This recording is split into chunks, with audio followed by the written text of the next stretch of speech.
To control the echo on your Stryker radio, you use these two knobs here. You have volume and delay.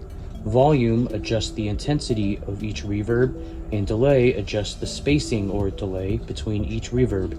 The more you turn it up, the more space between each reverb. If you're using a 955, make sure you flip this switch to echo. Any other Stryker radio, just you use the knob to turn it on and off. And helpful for adjusting the echo is the talkback. We turn this all the way up, we'll be able to hear ourselves through the radio speakers. So this is what echo sounds like with it all the way up. Audio 1 2, audio 1 2, audio 1 2. Doesn't sound great, so we recommend running it at about 11 o'clock. So turning it back to about here, and if we try and see how that sounds. Audio 1 2, audio 1 2, 1 2. Very subtle, but adds some good clarity to your voice.